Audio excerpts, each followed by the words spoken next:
Morning, guys. Welcome back to a dingy morning down here. Dingy. I mean, that's like brown almost, that layer of film. Uh-oh. We got a copper. Not speeding. So we're good. He's up here somewhere. We're heading back out to the solar, utility scale solar. I got some stuff to mark with. We have drilling scheduled for Wednesday, so today's Monday, and we're gonna mark out these locations one by one. It's gonna take a while. Mark them all out, and that way we're all set for the driller. And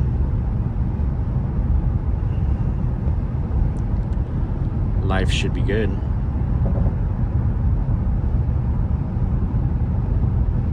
Those cages they're 24-inch cages, so we are drilling a 30-inch diameter hole, and we're going to be dropping those bad boys in the hole. They're really long. They're 16 feet long, and we'll be hanging those things off the bottom there.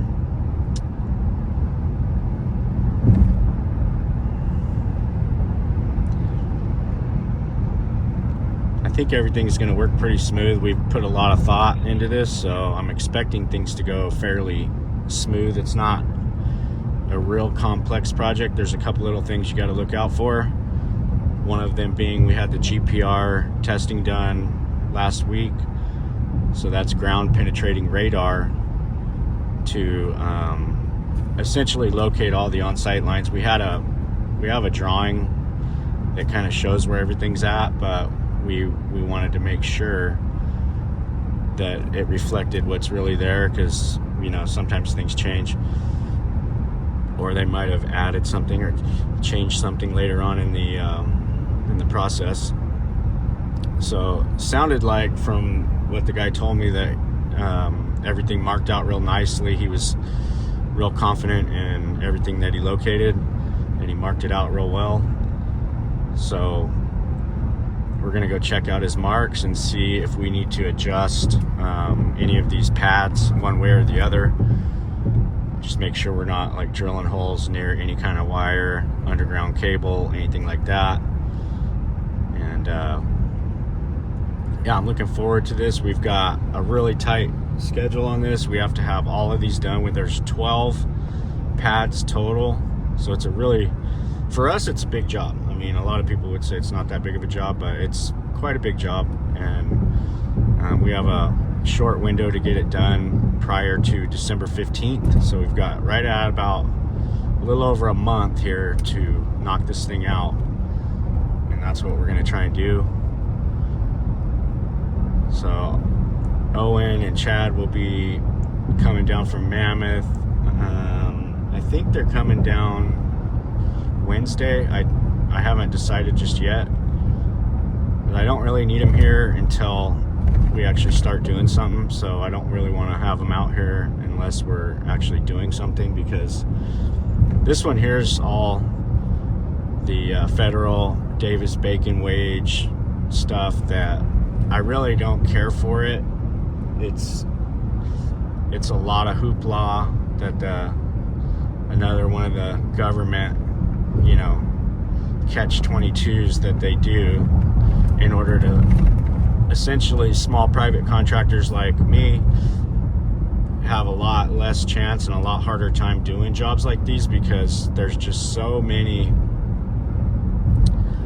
basically hoops that you got to jump through to even do one of these jobs. And kind of the only reason we're doing this is because we have a history with the developer. Like, we actually worked on his personal house, and so that kind of is what got us into the job. And it was, it's a really good job. There's good money in it, as long as you don't screw anything up. And they don't give you a catch-22 on on the wages. You know, you find out, oh, you paid somebody the wrong wage, we have to fine you. You know, the fines are like astronomical. So we have a compliance person that we actually hire for stuff like this, because we're not taking any chances with making a mistake. And, you know, that kind of puts the liability for the compliance part of it on them. As long as they tell us what to do and we do exactly what they tell us, you know, we've done our part. So yeah, you can, it almost looks like smoke, but I don't think it's smoke. There's no fires that I know of, but it really looks like smoke. Just dingy. Whatever they're spraying is just, ugh. So here's all the sites. The locations are out here. You can just see, like, they go on for like a mile or two. Just panels upon panels upon panels. I think there's like 4 sites out here. It's called the Redwood Cluster, and it's comprised of roughly, you know, 1,000 acres of solar out here, and we're just doing one small portion back here of 300. But this is a research and development type project, so it's another reason why we jumped at the opportunity, because if these continue, they'll be doing these similar projects all over on everything they have. And being that they're basically the largest private solar developer in America, it's really not a bad place to be, I can tell you, as far as with the way the economy's going and everything else. Like if we have a set thing to do for the next couple of years, it really takes the weight off of our shoulders, and we can just focus on doing good work and making money. That's the goal, right? We got to make money. So that's what we're out here trying to do. We are in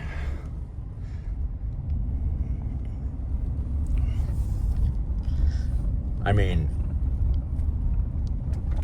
I'm probably crazy, but my idea is kind of getting in on the ground floor here with this, and just a site like this, just the maintenance and keep up on it is huge. It's like a 3 to 5 man job, like full time. So my goal is to like really do a good impression here with what we're doing, and work my way into the maintenance aspect of it, because these things have to be cleaned. They have rodent issues out here. So these wires, they are constantly like having outages, basically, where they can see it on the screens, you know, because there's like a control room out here, and they can see where the outages are, and they have to go like troubleshoot and figure out what happened. And a lot of times it's just like a rat or something chewed through a wire, and it's pretty easy stuff, like literally plugging in wires. And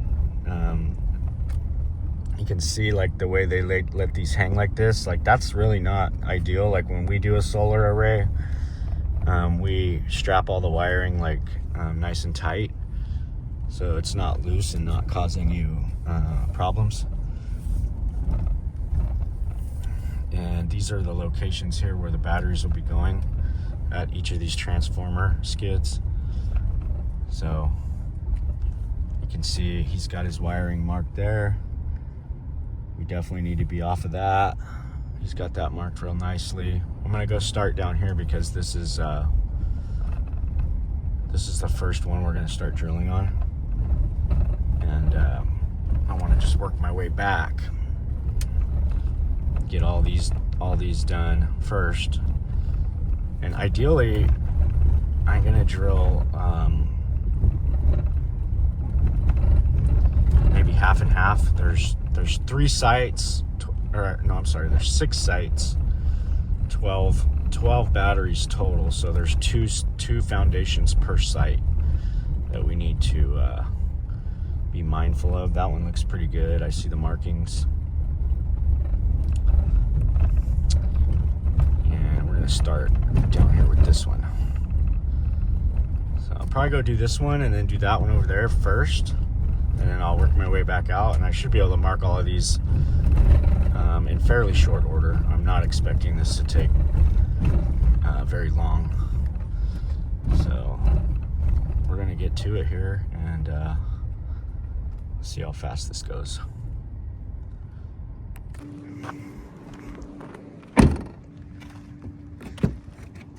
So I believe the orange is the lower voltage. This is the main voltage, the red. I've got some marking paint here and a tape measure, and I brought some extra stuff. I went and picked some extra stuff up this morning, but I don't think we're gonna have to worry about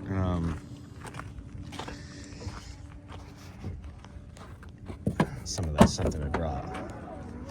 I brought some string and all kinds of stuff, but assuming that the panels are like, all this is like square, which it should be like, you should be able to sight right down these posts, and they should be like perfectly aligned all the way down. So they are, as you can see, they're right in line. Yeah, they're nice and square, so that's good. So I'll be able to use this basically to square my structures off of these, and this should be like no problema. So we're gonna look at the diagram real quick, make sure we're on the right track. As you can see, we've got 10 foot away from those is what we need to be, and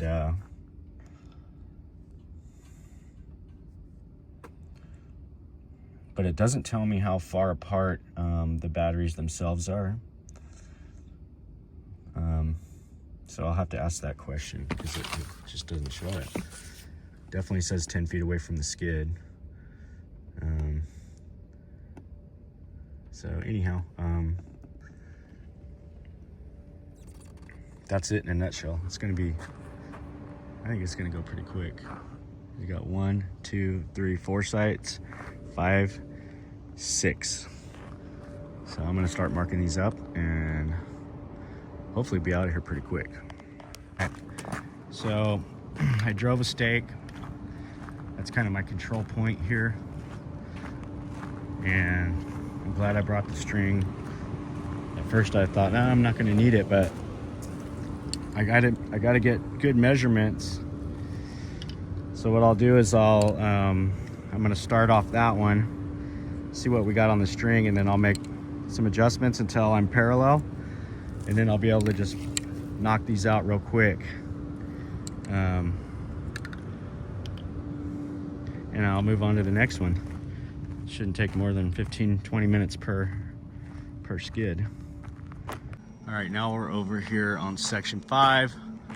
This one's gonna be a problem. It calls for the battery packs, one here and one there. But when we get over here, we find some serious heavy duty wiring right here. That's all the main stuff for the whole place is buried right here. And these things actually like turn, they follow the sun throughout the day, so they basically go like that. And I need 12 feet from the edge of that, because that thing's gonna turn, plus it's gonna block, sitting right here is gonna block all those panels. So that's probably not very smart. I think our best bet is, which my suggestion was, instead of putting them in line, one here and one here, what I want to do is actually turn them this way, and that way they're not blocking very many panels either. They're only going to be blocking a small portion of the panels, which would be like that little array right there. and I have more room to move them out off of the panel, so I'm not right up against it. I can technically move them, you know, all the way basically to right here. That gives me about 30 feet, and I put one here, and that, to me, that's going to be the way to go. I think that's the best way to go there. So I don't know. It's my first time doing this, so I'm just using common sense practice for this. I don't know what they're going to want to do here, but I can tell you they're not going to work where the engineer drew them. So we are going to have to do something different for those. And these are actually the only ones that are really not in a great spot. They because they block some of the solar production on just that one row right there. So I mean, I don't think it's, especially if we put them where I want to put them, it's going to be much better. But that's not up to me. I'm not going to lay this one out because I mean, honestly, well, they got the drainage ditch, that's why. So they should go right here, but there's a sump. You got a drainage sump right there that's kind of stopping you. That would be the spot. I don't even know why that drainage sump's there. Like, it's probably bare. You could probably fill that in. I mean, that could be something. Fill part of it in, make a pad there, and then you're not blocking any of your solar production, and you know, technically you're in a better spot. But I know those are required, and that'd be something that the county would probably frown upon if you did that. But I don't know. I don't know. So a lot of these, this is another site, somebody else over here. So a lot of these guys jumped on the bandwagon back in the day and put these in. And when I heard the initial estimate of what they produce per day, I was astounded at how much they make per day. But I think that was off. The guy that told me that he wasn't quite right with that. But I feel like this is more, from what I gather, is more like 20 grand a day is what it basically produces in power. And then if they're able to do these batteries, they might be able to, like, essentially close to double that. So that would be pretty cool if they doubled their output. But I know putting in these batteries is not cheap. It's millions of dollars to do it. So even at, 20 grand a day, it's going to take a few years to recoup. It's like, what is that? Well, I guess that's about 6 million a year. 20 grand a day, it's roughly 6 million a year, maybe. Yeah, it's probably a little more than that. So I guess it wouldn't take all that long.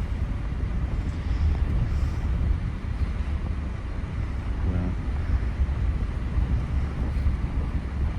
there's a lot of money out here.